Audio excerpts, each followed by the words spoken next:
As we approach Earth Day, we're taking a look at our impact on the planet. Overfishing is a rising environmental concern that threatens to destroy ecosystems and wipe out entire species.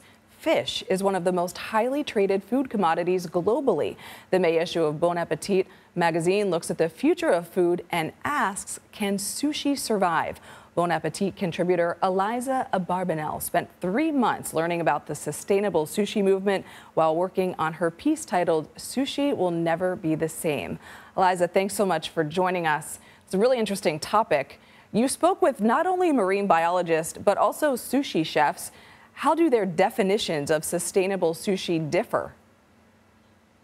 Thank you, Nikki, for having me. That's a great question that I spent a lot of time digging into. And, sustainable is a term that can mean so many different things. And seafood is an especially complicated subject. Some of the marine biologists I spoke to would probably say different things than the chefs that I spoke with. And that's because we have wild farmed fish, we have caught fish, and the majority of seafood is being imported from all over the world. So regulations where things are being caught can vary widely.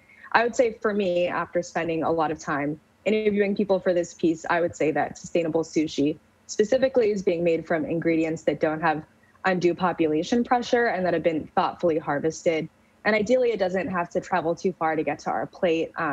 Obviously, that varies depending on if you live in a place where fish can be caught locally, but even domestically as opposed to internationally. And that can be using underutilized fish, that can be using invasive species, or even plant-based and cell-grown alternatives, which will be kind of in the future. Aliza, you spent 3 months working on this piece. It does sound like you are a sushi consumer, eater. How has your outlook changed since you started? Well, I do love sushi. That's a big reason why I started writing this in the first place. And I think that my definition of sushi personally has definitely expanded a lot since reporting this. In the beginning, I think like a lot of people, I would walk into a restaurant and I would expect to see spicy tuna roll. I would expect to see eel avocado.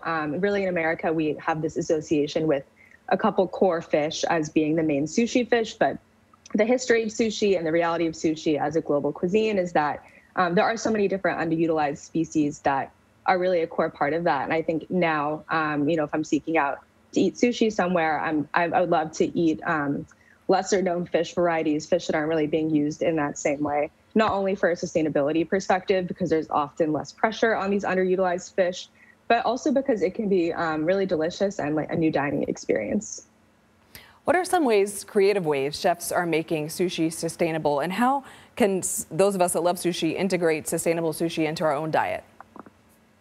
Yeah, I mean, there are so many different things that are happening right now. One chef that I find really interesting, his name is Boon Lai, and he works with invasive species like lionfish, for example, or Chesapeake Bay catfish. And these are species that don't have a natural predator. So we're kind of stepping in on behalf of that to manage that population, which is something I think you can feel good about. And also they're very tasty. There's a restaurant here in New York where I'm based called Rosella that's working with domestically caught fish, and often fish that I've never had in sushi before, like porgy, for example, which some people would think of as a trash fish, but actually could be made very delicious and also made very delicious in sushi if you just wait for the right time of year.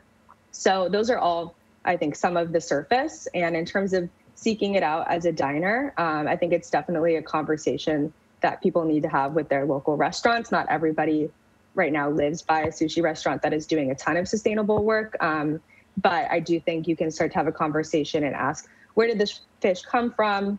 I would personally be interested in trying local fish or even a vegetable alternative or a plant-based alternative, because right now for so many restaurants, they are just trying to keep their doors open. And we've all heard a lot about difficulties with sourcing ingredients these days. So I think to let people know that you want to try something new is a great way to tell that restaurant that they can maybe try to take a risk on something or try something new, and that they'll have customer support behind them.